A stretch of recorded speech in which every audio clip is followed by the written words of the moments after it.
Hello, and in this tutorial, I'm going to be showing you how to change my password on Skillshare. So if you were looking for how to change your password on Skillshare, then this tutorial is for you. So first, what you want to do is log on to Skillshare, and then what you'll reach here is the home page. Next, on the upper right hand corner, you want to click on your profile image, and then click on account settings.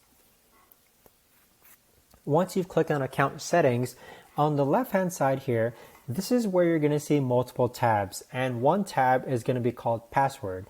So if you go ahead and click on password, this is where you're going to be able to go ahead and reset or change your password on Skillshare.